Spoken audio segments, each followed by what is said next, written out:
La Revista, porque ya nos acompañan acá en la mesa de La Revista justamente Álvaro Ramos, superintendente de pensiones, y Jaime Barrantes, gerente de pensiones de la Caja Costarricense del Seguro Social. Gracias a ambos por acompañarnos. Vamos a empezar con don Álvaro Ramos, superintendente, para que nos hable de esta propuesta. ¿Por qué un 16%? Sí, bueno, hace poco se subió de un 9 a un 10.66%. Sí. Buenos días. Buenos días, sí. La razón es simple. En una estructura laboral como la de Costa Rica, una buena regla para saber cuánto ahorrar para la vejez es 3-1. Entonces, en Costa Rica tradicionalmente ha habido una especie de pacto social en el que se espera que nuestros adultos mayores reciban al menos un 60% del salario que percibieron durante su vida laboral. Con el razonamiento 3-1, esto implicaría que deberíamos estar guardando alrededor de 20% de nuestro salario. Entonces, si a ese 20% le restamos el 4.25 que va al ROP, a la pensión complementaria, entonces se deduce que la caja debería estar recuperando entre 15 y 16% del salario de las personas. De ese 15-16%, de nuevo, usando el 3-1, la eventual pensión que podría otorgar la caja rondaría entre 45 y 50% para la persona promedio.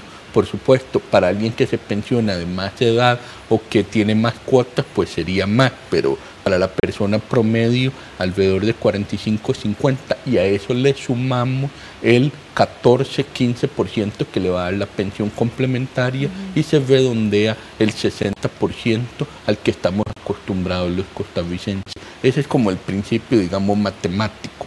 Ahora, hay un segundo factor que es durante cuánto tiempo se va a implementar este 16% y quién va a pagar el aumento hasta el 16%. Entonces, número uno, por supuesto que tiene que ser gradual. Nadie está diciendo que hay que estar en 16% mañana, se puede hacer gradual. De hecho, ya la caja tiene pactada una gradualidad hasta 12.16%. Entonces, en realidad, ya una parte de ese supuesto aumento a 16 ya está pactado. Sería ir pensando durante cuánto más tiempo necesitamos para llegar a 16. ¿Por qué es tan importante pactarlo desde ahora? Porque una vez que sabemos cuáles van a ser los aumentos durante los próximos, por ejemplo, 25 años, entonces también podemos planear qué tan rápido hay que reducir los beneficios o ajustar la edad de retiro, que son las otras decisiones difíciles que tendrá que tomar la Junta Directiva de la Caja. El otro factor importante aquí es, aparte, digamos, de todos los ajustes que hay que hacer paramétricos, es el tema, y este es otro de los temas que no se discutió tanto, pero es importante en mi visión de cómo debería funcionar, es que estamos muy acostumbrados a lo que se llama el aporte tripartito: patronos, trabajadores y Estado. Pero como digo yo siempre, el aporte estatal en este momento no tiene sentido en su construcción. Es un aporte que está directamente sobre los salarios de las personas. Es un 1.24% del salario de la persona. Si yo, por ejemplo, que tengo un muy buen salario, el Estado está aportando 1.24 sobre mi salario. ¿Por qué? Yo no lo necesito.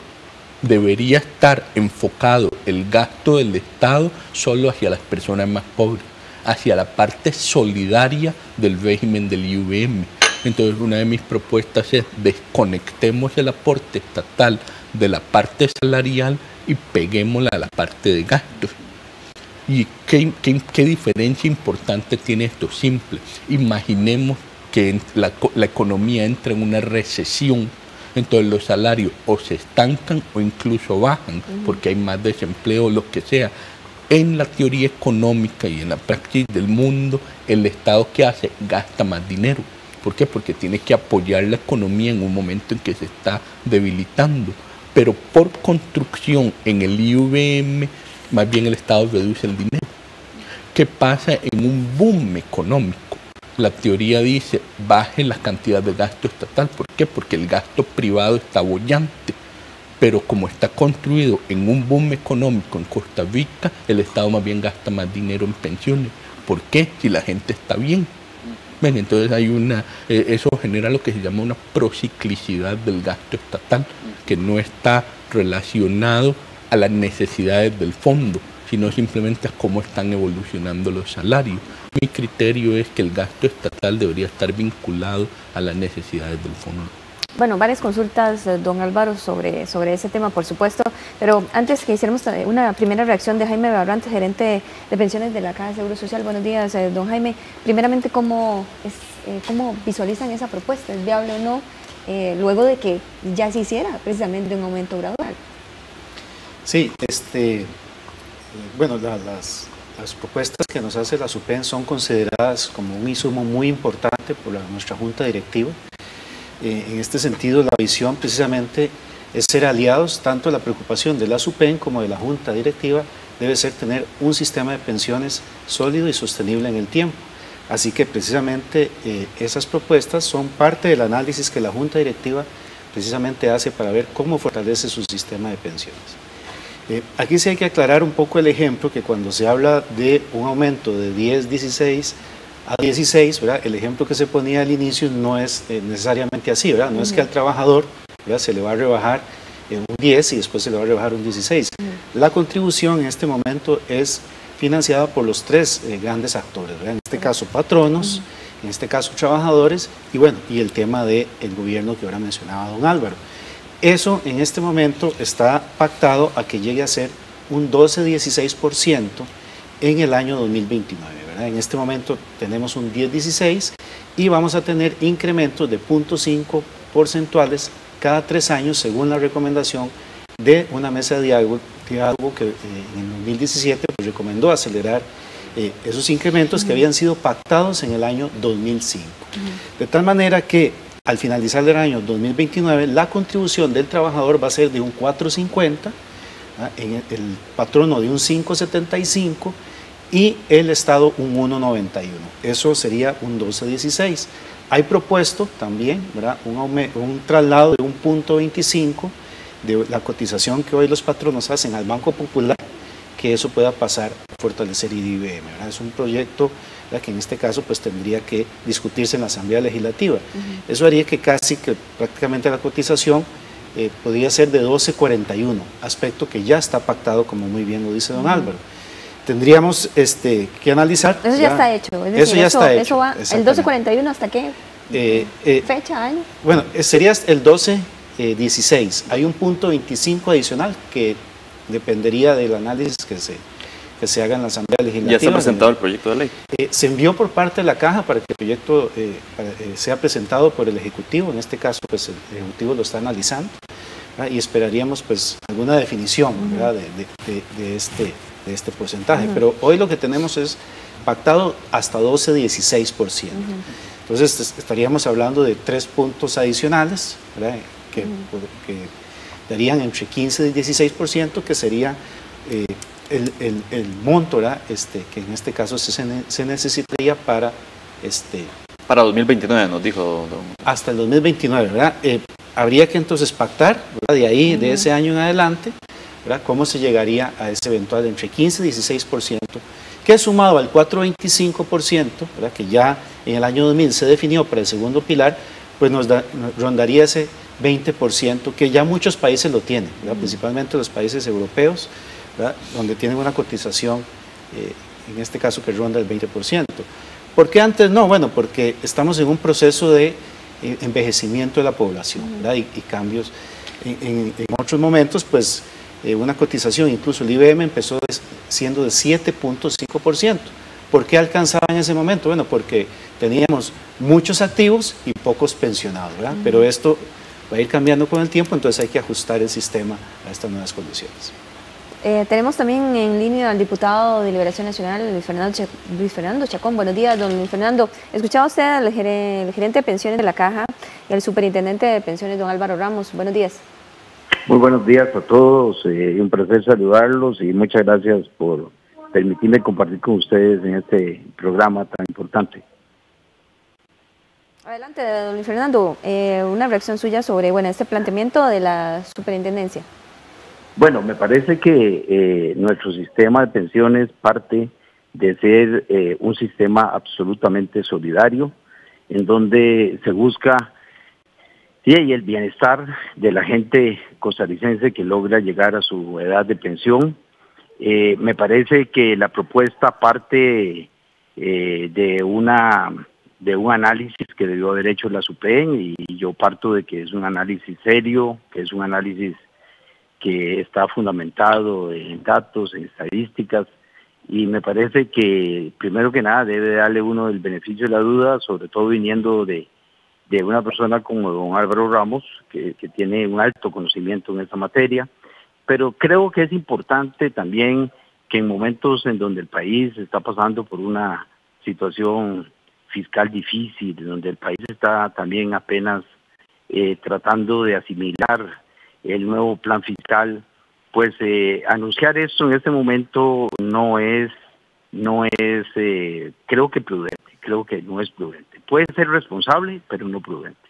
Me parece que también es importante pensar en que, como decía el gerente de pensiones de la Caja, don Jaime, pues también hay que ver cómo va evolucionando la reversión del bono demográfico, que parece que tiene una tendencia clara a que el país tenga más gente de mayor edad y por lo tanto opción de pensión, y menos jóvenes en la cintura, como le llamo yo, de la producción nacional.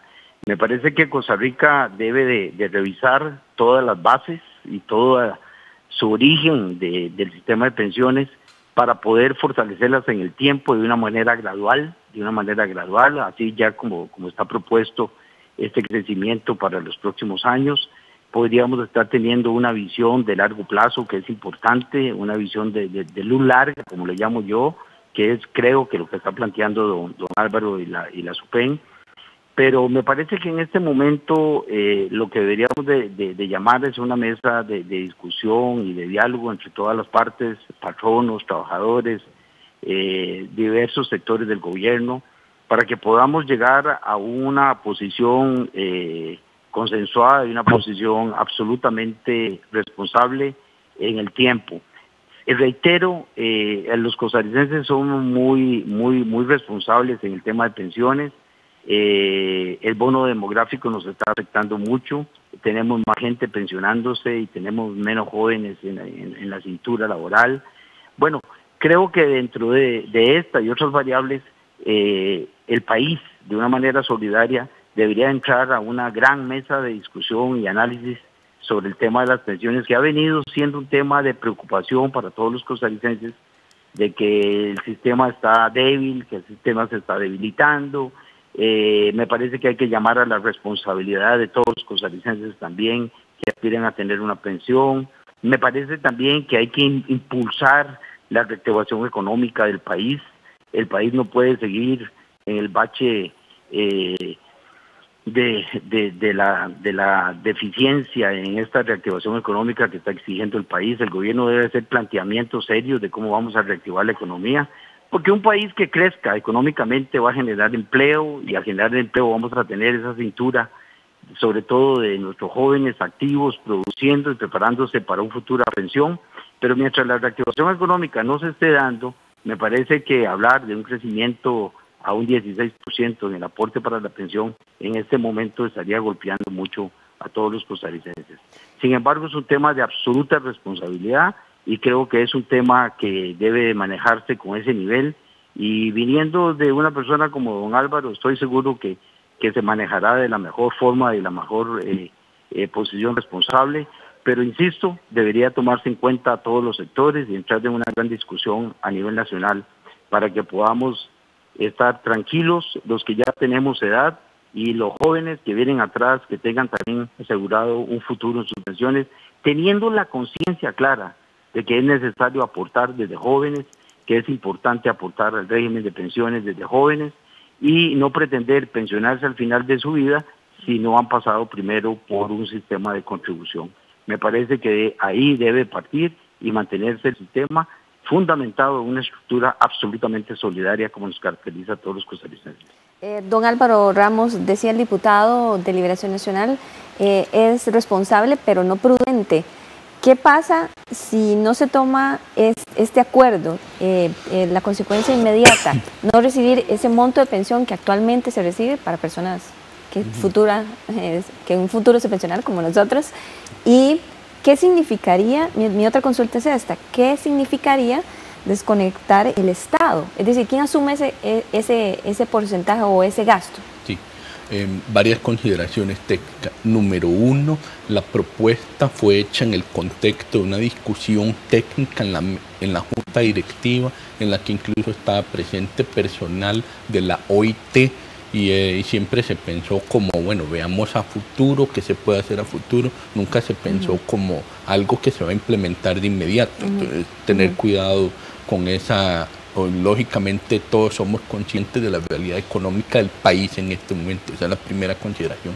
Segunda consideración, lógicamente, yo lo he simplificado un poco, pero parte del argumento lo baso en el estudio actuarial de la UCF, que si ustedes revisan los números, el concorte a diciembre del 2015, si ustedes revisan los números no andan tan largos de los que les he estado diciendo. Entonces, esa es la segunda consideración. Tercera consideración, desde el punto de vista de prudencia, si me permiten una metáfora rápida, imaginen la pensión como lo siguiente: a partir de mañana su empleador llega y le dice, vea, en vez de darle el 100% de salario metálico que le doy, le voy a dar 90% y 10% se lo voy a dar como una canasta de víveres, como el diario de la semana. Y usted dice, bueno, vamos a ver qué pasa, qué me da. Y llega y le da arroz y frijoles. Desde un momento, a mí me dijeron que me daban una canasta de víveres y me dieron arroz y frijoles, y esto no es la comida de la semana. Ahora tengo que agarrar de mi dinero para ir y comprar más. Ahora, digamos que su empleador le dice, mira, me equivoqué y calculé mal, te tengo que quitar 15% de tu salario, pero ahora sí te voy a dar una canasta de víveres de verdad. Y llega la semana siguiente y te da una verdadera canasta de víveres, no tenés que ir al súper. Entonces, según la teoría económica, aquí me disculpo porque no tengo una pizarra y todo eso, pero esencialmente a la hora de tener una negociación laboral, que ese es el tema de costos y generación de desempleo, de los costos del trabajador, es muy importante la credibilidad, la canasta de víveres, por así decirlo. Si a usted le quitan el dinero y usted cree que no le van a dar nada, que es lo que en este momento creen muchos jóvenes, usted dice, me quitaron el dinero, deme más dinero, porque esa plata nunca la voy a ver. Yo lo que digo es, si podemos presentarle al país una propuesta seria de largo plazo y le podemos decir a todos los muchachos hoy, y a los no tan muchachos, mire, el dinero que le estamos quitando sí le va a dar una pensión, entonces ya la gente se queda más tranquila, porque va a decir, bueno, me están quitando mucho dinero, pero me están protegiendo la vejez. No es como que yo voy a tener que ver de dónde saco dinero por otro lado para poder financiar mis necesidades en la vejez. Entonces, esto genera dinámicas de mercado laboral que son sorprendentemente distintas a las que la mayoría de la gente se imagina como de gasto puro, como nada más me quitaron el dinero. No, porque después viene una contrapartida. Pero el problema es que tenés que creer que esta contrapartida efectivamente viene. Pero no había otra pregunta. Sí, quiero que la consecuencia de no tomar esta medida o dejarla establecida en este momento, sí, no se recibiría ese monto de pensión que actualmente es, o será menor. Y la otra consulta era quién se encargaría de ese gasto, al desconectar el Estado. Sí, así. Entonces, número uno, si no se toma la medida, entonces use el criterio de 3-1. Recuerde que lo pactado es 12.16, multiplique 12.16 por 3 y te da 37%. Eso va a ser la pensión que la gente va a esperar. 37%. Más o menos. Y entonces, claro, eso es unos 8 o 9 puntos menos de lo que la gente estaría esperando en un escenario de 15-16%. Y yo sí siento que esos 8 puntos hacen muchísima diferencia en calidad de vida. Digamos, en el mundo, sobre todo cuando le sumas el ROP, porque claro, cuando tenés 37 y sumas 15, apenas superas los 50. Correcto. En cambio, cuando tenés 45-50 y le sumas 15, entonces ya estás hablando de 60 o más. Y yo sí siento que esos 8 o 9 puntos hacen muchísima diferencia. Es decir, esos 3 puntos que están, porque en realidad la discusión se reduce a 3 puntos, yo no estoy proponiendo 10 puntos más. Es más, como le enfatizo a la gente, vean qué clase de país somos, que sin mucha distorsión social pasamos de 7,5 en 1999 a que en este momento ya estamos en 14,41 y que en el 2029 estaremos en 16,41. Es decir, hemos sido un país que responsablemente ha ido aumentando sin generar grandes dislocaciones sociales lo que le asignan las pensiones. Yo lo que digo es, si queremos cerrar el círculo bien y tomando en cuenta el envejecimiento de la población, faltan como 3 puntos más. Con esos 3 puntos ya llegamos a un nivel que yo digo permitirá proveer de pensiones adecuadas a la gente en la vejez. La alternativa es terminar como en Chile, que nunca quisieron hacer esta discusión, y entonces ahora tenés a los viejitos en Chile con pensiones de 30% del salario.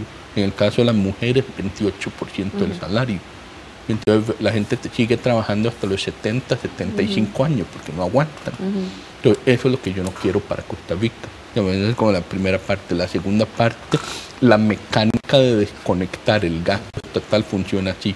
De nuevo, alguien como yo que tiene un salario muy alto, el subsidio implícito que me está dando el gobierno es como 100,000 colones al mes, lo cual no tiene ni pie ni cabeza. En cambio, váyase a una pensión mínima de la caja, que son 134,000 algo, ¿verdad? 135,000. Nosotros hemos calculado que una persona que contribuye el mínimo a la caja termina con una pensión latente de aproximadamente 40,000, 45,000 colones. Entonces el subsidio implícito en la pensión de esa persona es como 90,000 colones. La caja está desarrollando un nuevo modelo de cálculo financiero de las pensiones.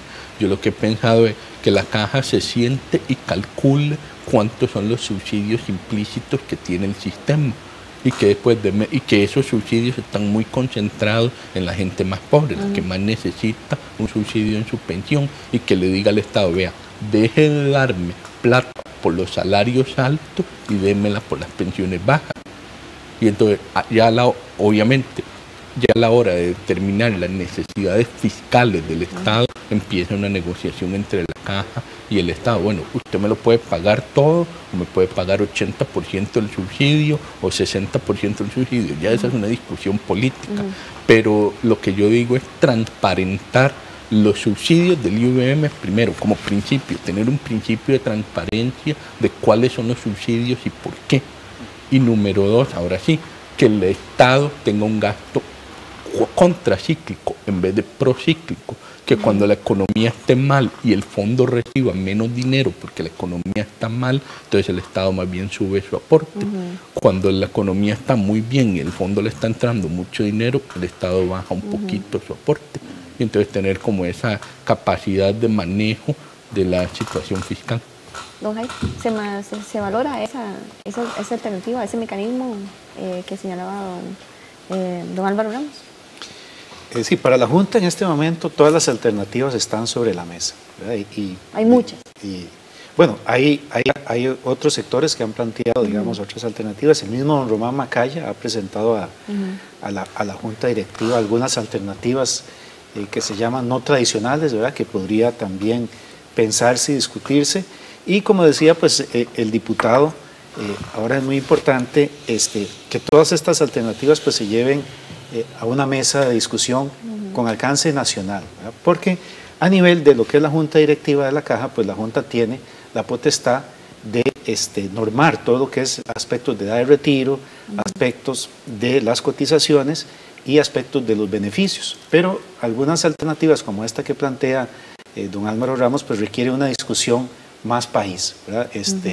El rol del Estado, por ejemplo, y ha sido uno de los elementos que ha planteado también la SUPEN, que hay un grupo importante de costarricenses que en este momento no está recibiendo ninguna pensión, ni del IBM, porque no han contribuido en su vida, o no clasifican como pobres, ¿verdad? Entonces, ¿a dónde se debe dirigir ese apoyo estatal, ¿verdad? Eso es un tema de discusión.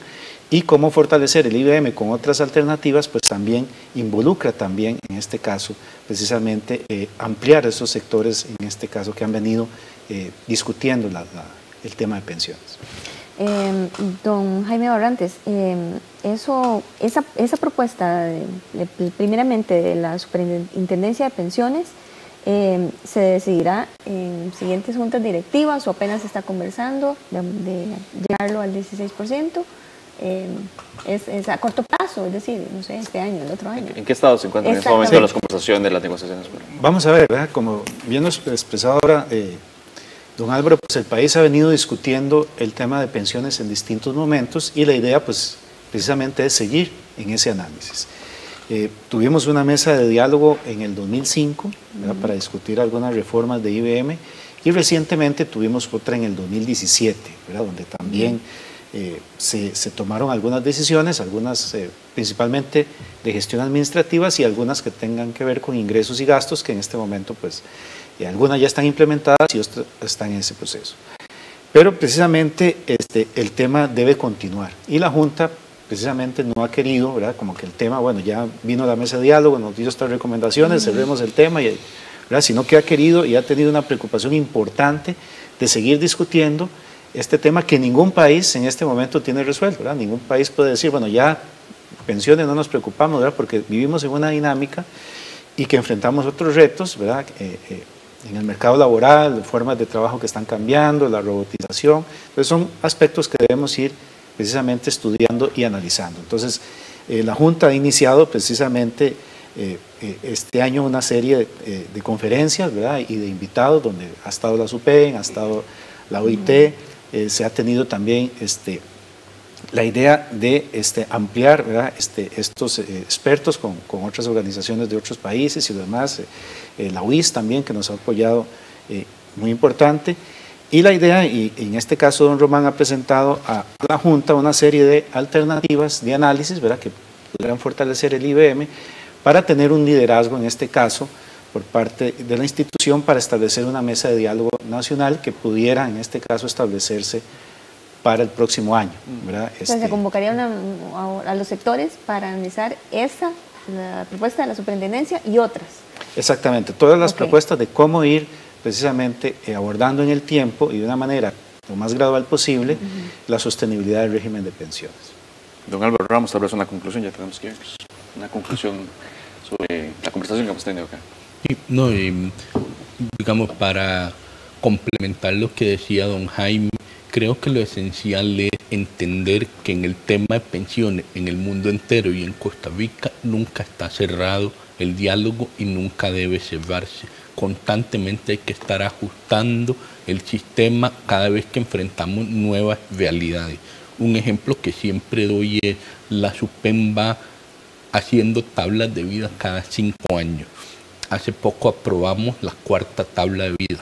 Si usted ve desde la primera hasta la actual, que estamos hablando de apenas 20 años, la expectativa de vida promedio de los costarricenses subió más de 2 años. Y durante ese periodo no hemos hecho, por ejemplo, ningún ajuste en la edad de retiro. Tal vez no lo queremos hacer, pero entonces tenemos que entender que ese aumento considerable en la expectativa de vida es un síntoma de un gran logro social de Costa Rica. Cada vez podemos vivir más tiempo, digamos, tenemos una calidad de vida mayor por más tiempo, etcétera, etcétera, pero a la vez es un reto enorme para el sistema de pensiones. Y si nosotros decimos, no, eso ya se habló en el 2005 o ya se habló en el 2017 y ahí paramos, entonces lo que nos va a pasar es que pues, nos vamos a llevar un disgusto. Un poco, y yo en eso agradezco a la Junta Directiva su apertura y tal vez como una salvedad, no es que llego y hago propuestas, son más como con exploraciones, digamos, porque propuestas suenan como que tengo un documento o algo así, no, es más como, bueno, ¿cómo ve usted este tema? Lo veo así, así como lo estoy hablando ahora con ustedes.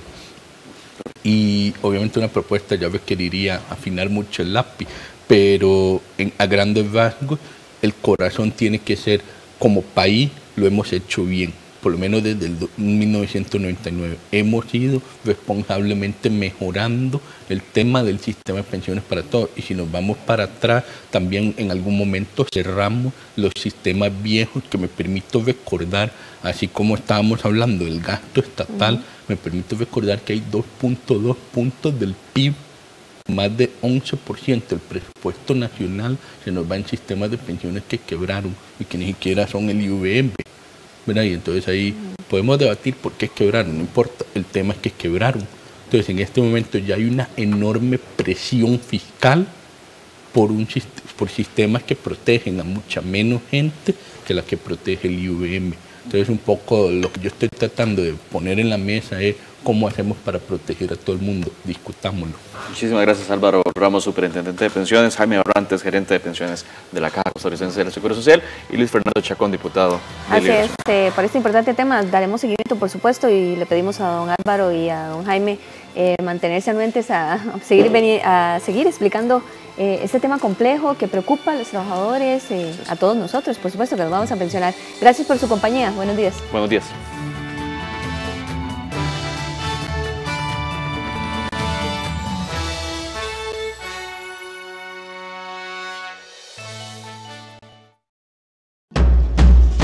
Estás viendo 13, Costa Rica Televisión.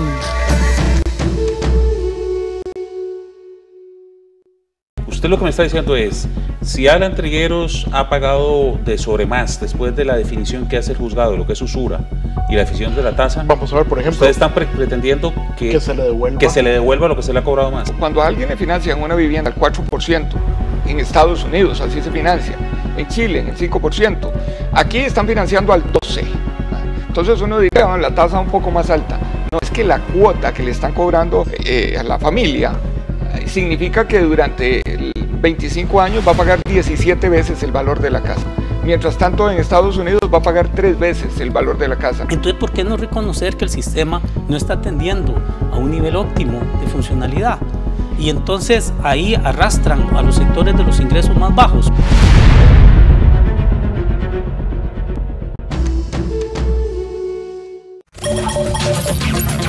Una al servicio de Costa Rica.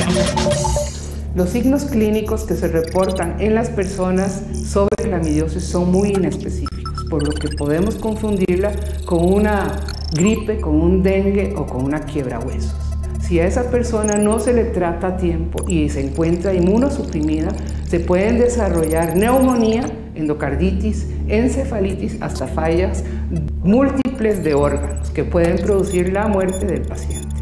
En junio de 2014 se confirmó el primer caso humano de clamidia psittaci que se transmitió por 2 cacatúas que el señor había adquirido 3 semanas antes en una tienda de mascotas. El último caso, el segundo